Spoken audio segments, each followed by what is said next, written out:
The following program deals with a controversial subject.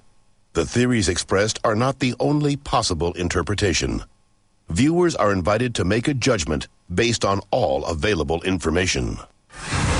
Tonight, liftoff. We have a liftoff. We investigate the most extraordinary event of the 20th century. It's one small step for man. Man landing on the moon. One giant leap for mankind. But believe it or not, some people say it never happened. This whole thing was a fake. Decide for yourself as we explore the evidence. The Eagle has landed. Analyze official government photos. What a ride, what a ride. Examine the films. The flag flaps on the moon where there's no atmosphere. And hear the testimony of one former astronaut who's not afraid to speak his mind.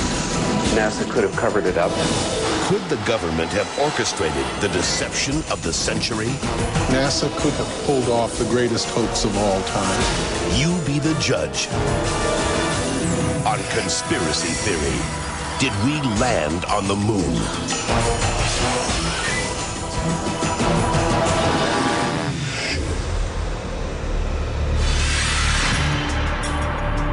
On July 16th, 1969, America held its breath. 10, 9, ignition sequence start. 6, 2, 1, 0. All engine running. Liftoff. We have a liftoff.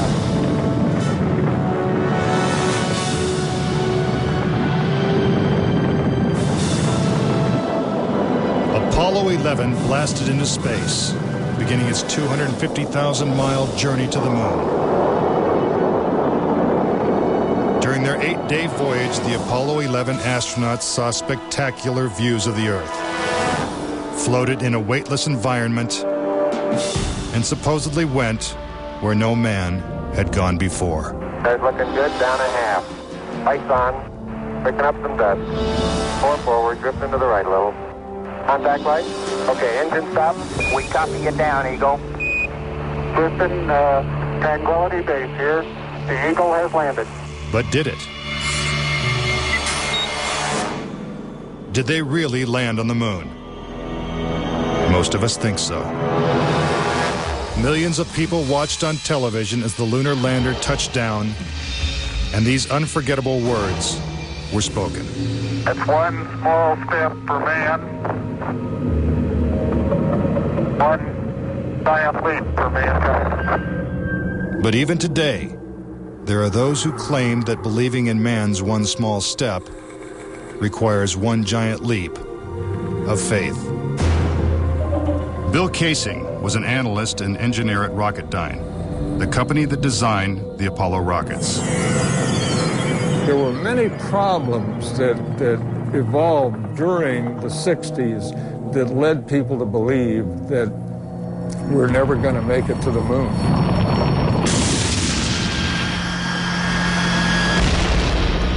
Three decades ago, when the world watched Apollo's lunar landings, Bill Kaysing was watching too. But what he saw on television, combined with his experiences at Rocketdyne, made him a skeptic. The whole thing then seemed phony to me. I think it was an intuitive feeling that what was being shown was not real. As he studied the footage more closely, he was shocked to find several inconsistencies. Kaysing observed that despite the clarity of deep space, the stars were missing from the black lunar sky. He saw the American flag waving, even though there is no air on the moon. And he discovered that there was no blast crater beneath the lunar lander, where its powerful rocket engine had fired. This evidence convinced Kaysing that we never sent a man to the moon. But NASA dismisses these charges.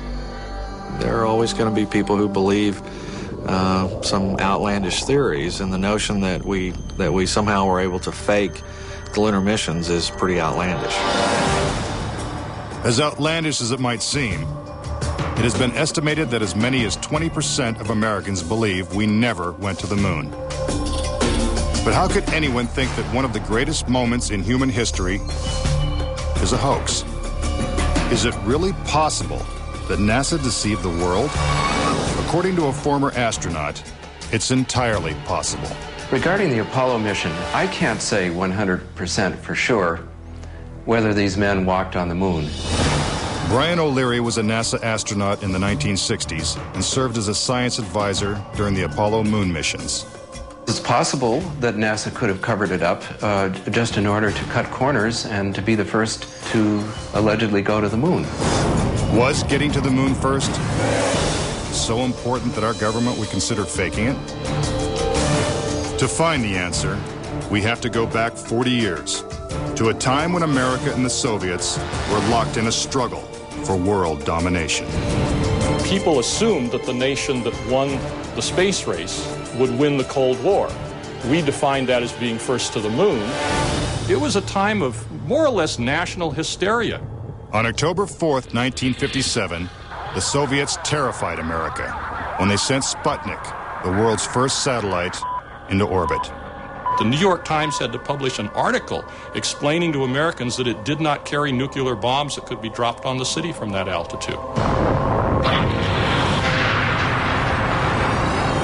The American public's fear of nuclear annihilation intensified as Russia took the lead in the space race. House Speaker announced in Congress that we may be headed for extinction.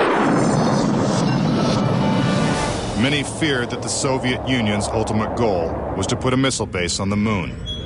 Meanwhile, America's space program was having difficulty even getting off the ground. The chances of getting to the moon and returning safely to Earth were something like 0.0017%. In other words, virtually an impossibility. What actually happened, in my mind, is that during the 60s, they said, if you can't make it, fake it. But if the Apollo missions were fake, how was this monumental hoax accomplished? According to Casing, the launch of Apollo's Saturn V rocket was real. It just never sent astronauts to the moon. The astronauts were launched with the Saturn V. Then, in order to account for their disappearance, they simply orbited the Earth for 8 days. And in the interim, they showed these fake pictures of the astronauts on the moon. But on the 8th day, the command capsule separated from the vehicle and descended to Earth, as of course was shown in films.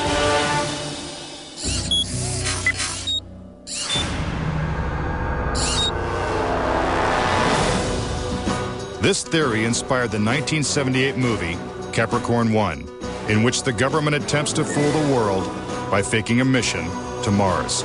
We do not claim this planet in the name of America. We claim it in the name of all the people of the planet Earth. The Apollo footage is strikingly similar to the scenes in Capricorn 1. Producer Paul Lazarus suggests that the film's plotline could be more fact than fiction. I believe, had they wanted to, that NASA could indeed have pulled off the greatest hoax of all time, never sent anyone to the moon, and recreated it in a television studio. And I believe it could have been done at that time. The technology was in place. The pudding is solid. The surface seems powdery. Surface is fine and powdery. I can pick it up loosely with my toe. What we put up on the screen was our own simulated version of whatever we could do within a $4.8 million budget. But with NASA's $40 billion budget, Casing believes they had the resources to pull off a hoax if they couldn't make it to the moon. The reason I believe that NASA and the government faked the moon landing was basically it was technically impossible to do it. And they simply had to come up with some sort of alternative that they felt the public would believe. Casing theorizes that the lunar landings were actually filmed in Nevada's high desert, at the top secret military base known as Area 51. Area 51 is one of the most heavily guarded facilities in the United States. If you went in and tried to get some information, you could be shot and killed without any warning. Russian spy satellite photos of Area 51 reveal not only a series of hangars that resemble movie sound stages, but also barren moon-like areas which coincidentally are covered with craters. Compare this photo of a lunar crater allegedly taken from the moon's orbit by Apollo 10 with this satellite photo of a crater at Area 51. Even astronauts acknowledge the similarity of the terrain. It has a stark beauty all its own. It's like much of the high desert of the United States. Could billions of people really have been fooled into thinking the Nevada desert was the moon?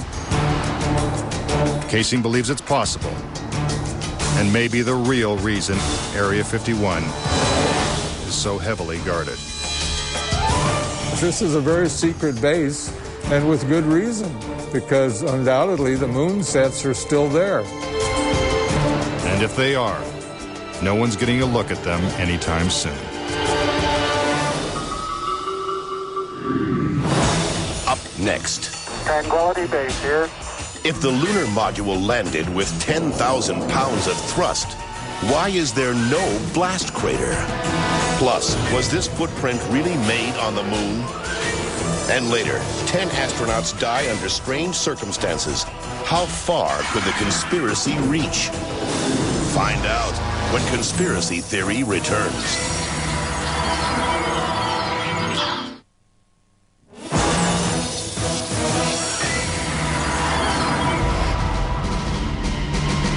We've all been led to believe that on July 20th, 1969, the Lunar Excursion Module, also known as the LEM, carried American astronauts to the surface of the moon. But could it have simply been a prop lowered by wires onto a movie set? Bill Casing says that this may explain the absence of engine noise in the official NASA footage.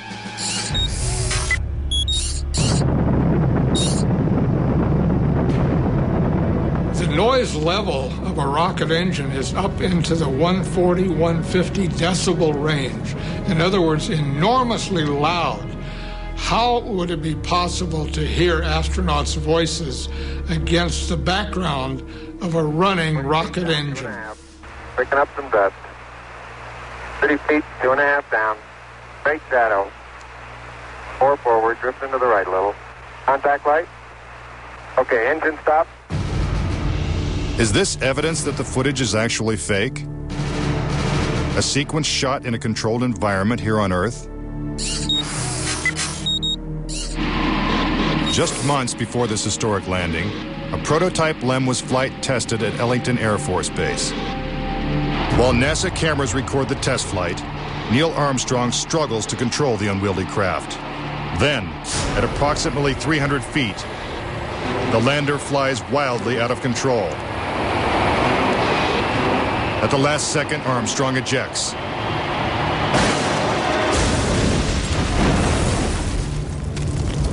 And floats to safety.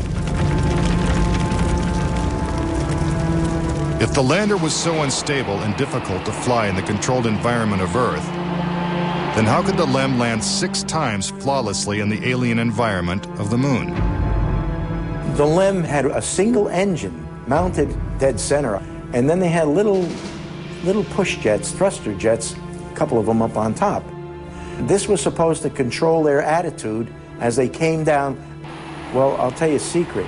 The instant you moved your tail in that cabin an inch, you would change the load pattern, it would begin to tilt, and it would start that thing spinning.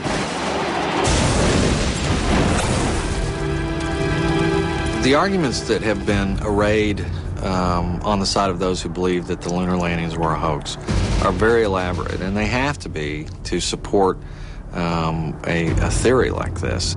In the end, there's one set of evidence that is irrefutable, and that is that there are footprints, boot prints, still on the lunar surface.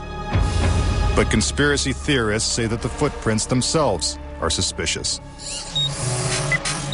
The surface appears to be very fine-grained as you get close to it. It's almost like a powder. To have a powerful rocket engine blast the surface of the moon, blasting away all of the dust, and then find footprints surrounding the lunar lander, that to me would be an impossibility.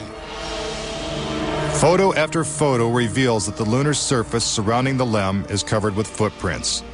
But Casing says there's something even more difficult to explain. The fact that there's no blast crater under the LEM is one of the most conclusive pieces of evidence that I find supporting the hoax. In fact, no sign of a blast crater is visible for any of the 6 lunar landings. But LEM specialist Paul Fiel says he can explain why the lunar module left no crater when landing on the moon. The amount of thrust that you need coming out of the bottom of the descent engine is about 1,500, 2,000 pounds of thrust. And all that does is just push dust away. There's no burning or anything like that. Yet NASA's own scientific illustrations clearly depict a blast crater. Then there's one other point. If they had truly landed on the moon, this dust would have then descended on the lunar lander, on the foot pads, and we find not a trace of dust on the foot pads. When I discovered that alone, I said, no way am I looking at a lunar lander that landed on the moon. Could it be that the LEM was just a prop on a giant lunar movie set? When Armstrong said, that's one small step for man and one giant leap for mankind, the footprint that he made could have easily been made in Area 51. Casing points out that the LEM's departure from the lunar surface is even more suspicious. In the footage of the ascent stage going up, what you don't see is an exhaust plume coming out of the rocket engine nozzle. What a ride, what a ride. But what do we see? We see the ascent stage suddenly pop up without any exhaust plume whatsoever, as though it were jerked up by a cable. Is this evidence of a conspiracy? Was the government capable of such a massive cover-up? To propose that this was all faked and a hoax, they have to say that every piece of evidence, that every physical, scientific test that one could offer to support the reality of the lunar landings, they have to say that all of those are fake. I would say that my conviction that Apollo was a fake was really not according to one specific piece of evidence, but it was cumulative. This whole thing was a fake. Coming up. We're getting a picture on the TV. If there's no air on the moon, why is this American flag waving? Plus, could these official NASA photos have been doctored? All of the photographs were faked. And later, is it possible for humans to have survived the deadly radiation in deep space? When Conspiracy Theory continues.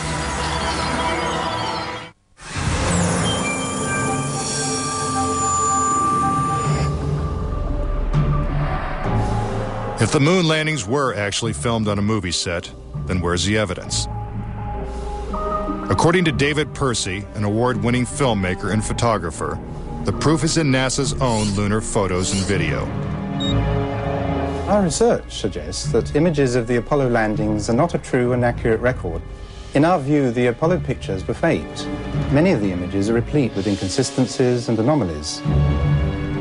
In fact, Percy claims that when examined, these images suggest that man never went to the moon at all. This famous scene of man taking his first steps on the lunar surface is one of the most recognizable in history.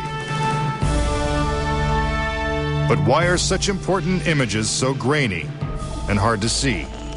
And we're getting a picture on the TV. You got a good picture, huh? NASA claims it's the result of 1960s technology.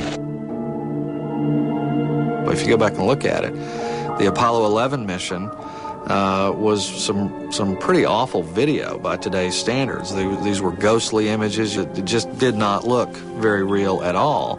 And that was a function of the transmitter at the time, the camera at the time that we had available to us to fly on Apollo 11. But investigative journalist Bart Sabrell believes that NASA intentionally made the images hard to see. NASA orchestrated the hoax in a very unique way through television. They had one picture, which they completely controlled, black and white, grainy, that convinced everybody we were on the moon. We had no reason to doubt it. They had complete reins over the pictures, over the sound. I mean, sad to say, it was easier than people believe. But despite the lack of clarity, conspiracy theorists see evidence suggesting that these images were staged. Absolutely unreal. Although it appears that the astronauts are moving in the moon's gravity, which is 1/6 that of the Earth, Percy notes that when the speed of the film is doubled, the astronauts appear to be running as if in Earth's gravity.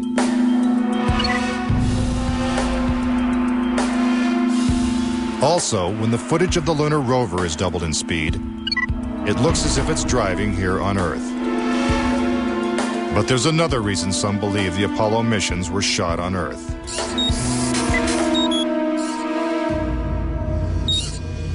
If there is no air or wind on the moon, why is this American flag waving? The fact that the flag flaps on the moon where there's no atmosphere means that there must have been a little blast of wind out in Area 51 where they shot this.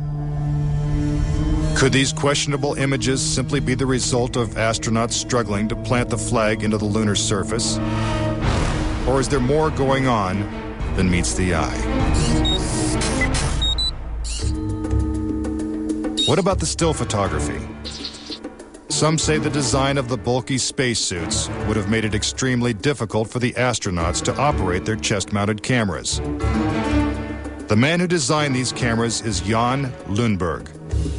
Once on the moon, on the lunar surface, in the dress, in the life support system, you couldn't see the camera. They couldn't bend their head that far down. They had no viewfinder. They had to aim by moving their body. Click, click, click.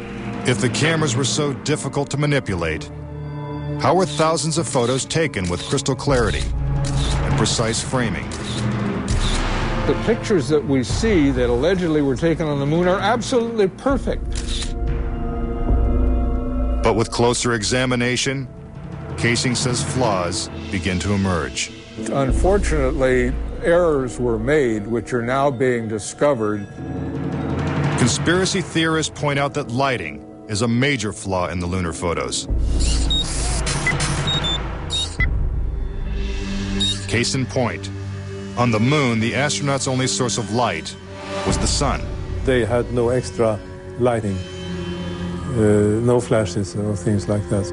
Yet in this photograph from Apollo 14, the shadows are cast in different directions, suggesting multiple light sources. The shadows cast by the rocks in the foreground should have been east-west, like the LEM shadow. And in this photo from Apollo 17, again the shadows are pointing in different directions. Outside in sunlight, shadows always run parallel with one another. So the shadows will never intersect. Conspiracy theorists say it's not just the shadows that indicate the use of additional lights, but what has been photographed in the shadows. For example, here's an astronaut who descends into a huge shadow cast by the lunar module. Yet his entire body is still visible. How is it that he is not shrouded in darkness? Here's the same maneuver from another Apollo mission. Again, the astronaut is brightly lit in what is obviously dark shadow. And in this picture, the sun is directly behind the astronaut. His figure should be a silhouette. Yet even the smallest characteristics of his suit are recognizable. It seems like he's standing in the spotlight. And I can't explain that. That escapes me. Why? And finally, in this picture with the sun behind the lunar module, the front of the craft is clearly visible. The words United States are crisp and clear. How could these backlit pictures be so detailed? It's because there's more than one light source, which means they're not on the moon. But NASA simply dismisses these arguments. There are a number of claims that the pictures taken by Apollo astronauts were faked. And there are so many, it would be an exercise in futility to go off and try to answer all of those. But the questions continue. Why do some of these images shot at different times and different places appear to have identical backgrounds? These two photos seem to have the same mountain backdrop, yet the lunar module is only present in one of them.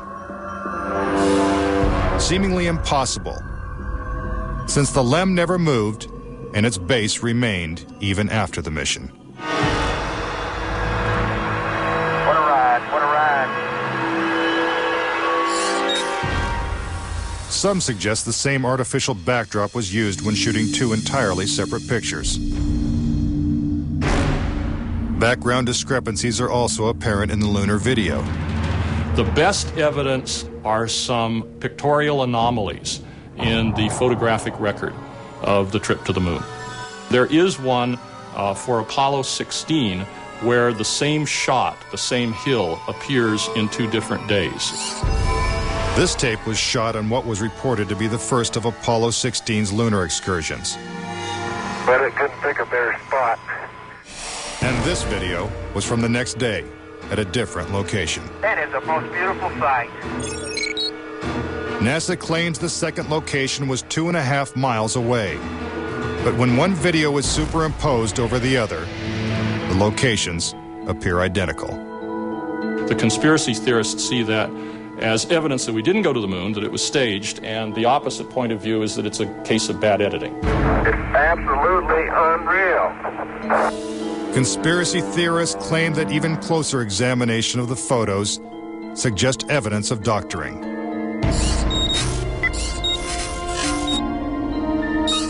For reference, crosshairs were permanently etched into the lunar cameras, so they would have to appear on top of every image. But in this photo, a crosshair is behind a part of the lunar rover.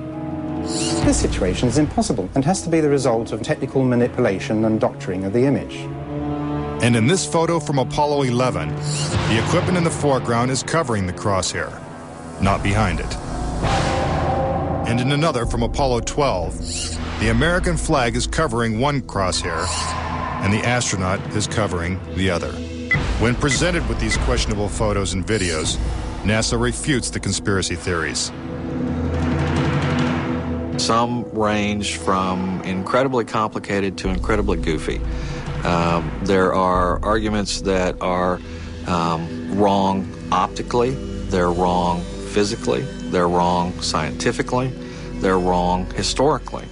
There's a great deal of claptrap that is sort of woven in to these arguments. But despite what NASA says, conspiracy theorists still insist that Apollo was a hoax.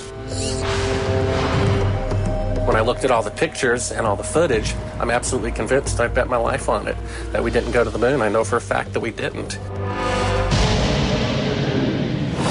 Coming up next, tragedy strikes the Apollo program. The program could be stopped dead in its tracks. 3 astronauts die in a pre-launch simulation. But was it an accident? He was going to blow the whistle on the whole project. And later, could the astronauts have survived a trip into deep space? Before they got 1/2 to the moon, they would have picked up a death dose of radiation. Next, on Conspiracy Theory.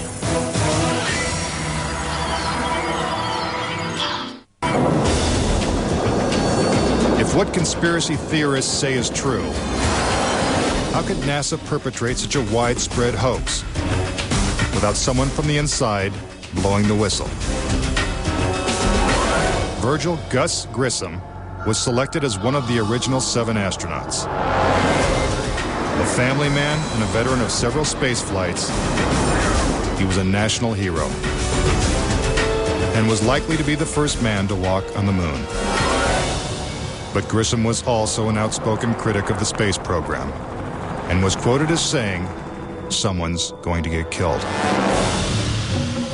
Unfortunately, Grissom's worst fears were soon realized. On January 27, 1967, 2 years before the first moon landing, Grissom and his crew boarded the Apollo 1 capsule for a full-scale simulation.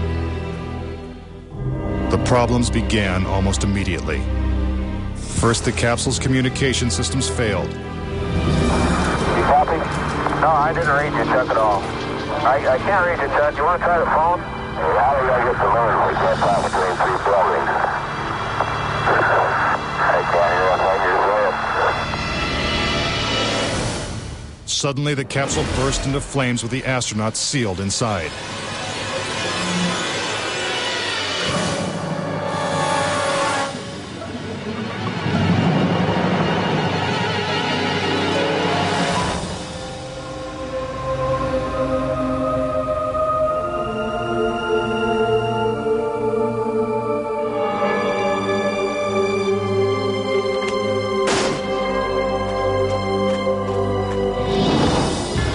Tragically, Gus Grissom, Ed White, and Roger Chaffee lost their lives before ever leaving the launch pad.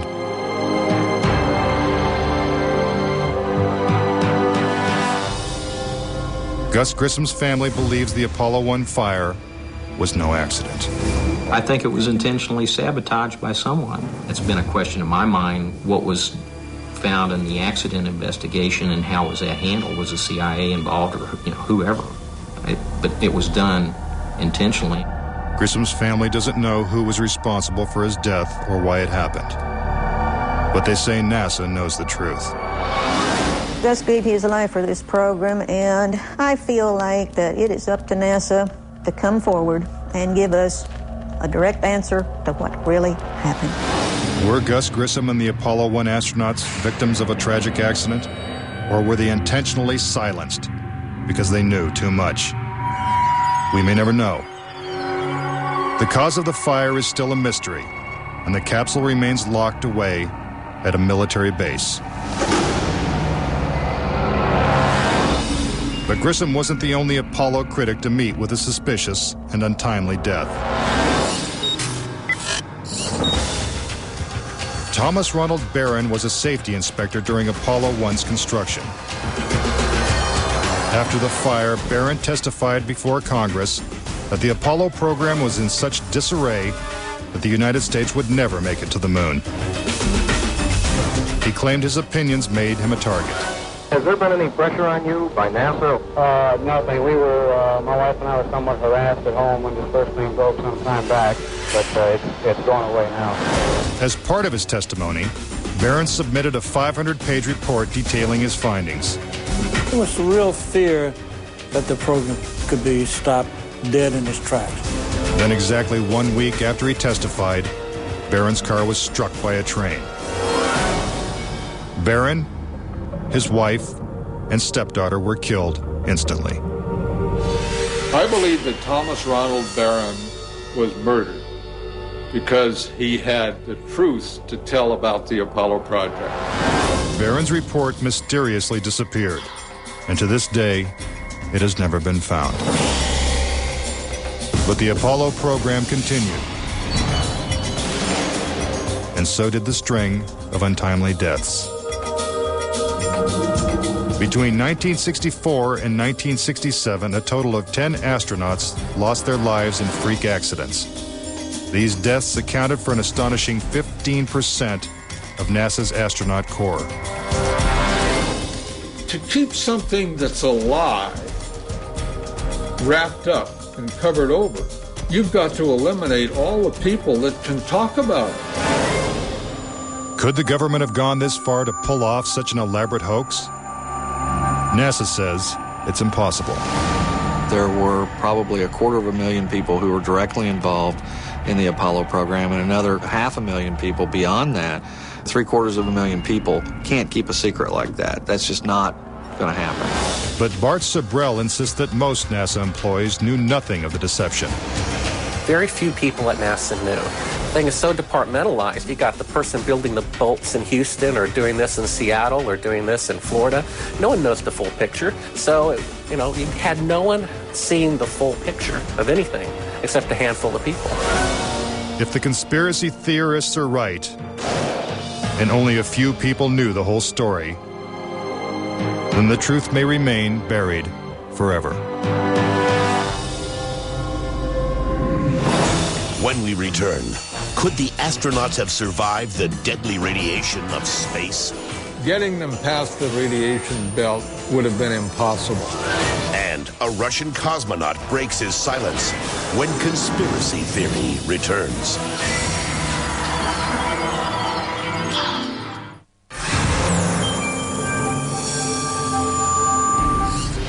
Suspicious deaths, evidence of doctored photos, and flags waving in the airless vacuum of space are not the only reasons to doubt that we ever went to the moon.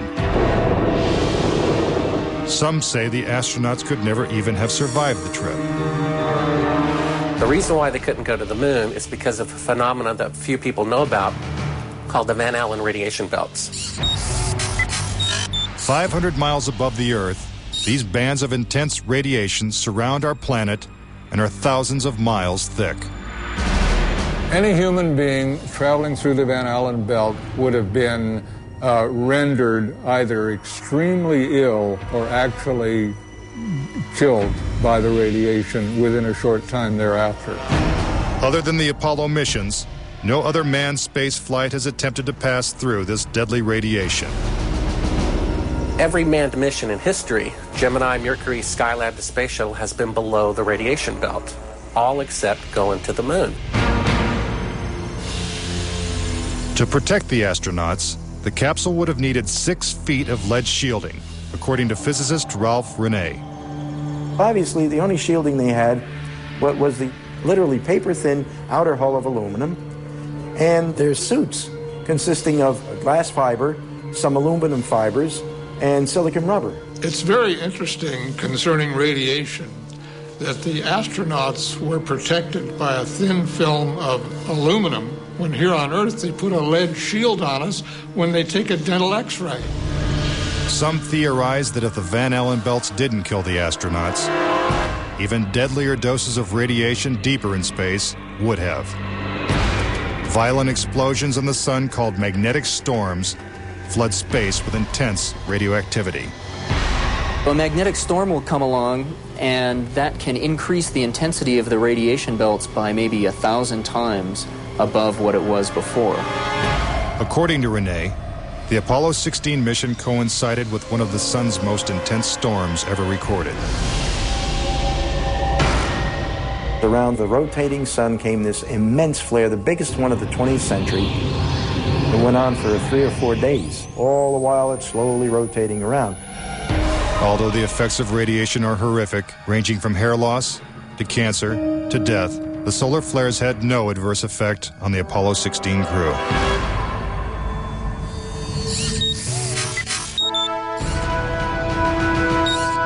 NASA had another problem, and one is that the moon's surface is totally inhospitable to man. If you do it in the dark, and that includes any part of the shadow of the spacecraft itself, the temperatures go down to 250 degrees below zero. In the sun, the temperatures go up to 250 degrees above zero.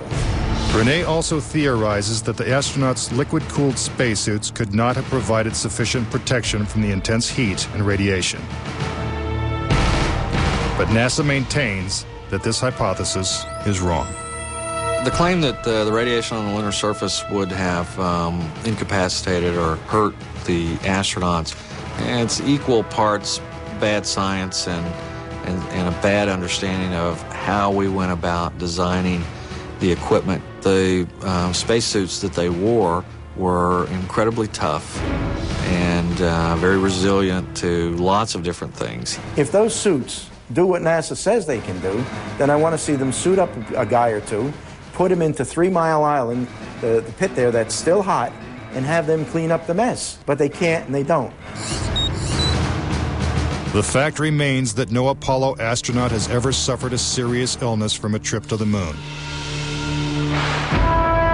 Could this be because they never left the safety of Earth's atmosphere in the first place? This is the main reason why the Russians never really intended to send the men to the moon. Was it the fear of lethal radiation that caused the Russians to abandon their plans to go to the moon? According to one of their chief cosmonauts, it was certainly a factor. Of course, we were worried to go out into the unknown of space. Of course, we were fearful. We had no idea how a human would be affected by the radiation. We suspected that possibly the radiation could even penetrate through the craft itself. Are the deadly perils of space proof that NASA faked the Apollo missions? To this day, the Russians have never sent a man to the moon. And we have no plans to return. A final word when conspiracy theory continues.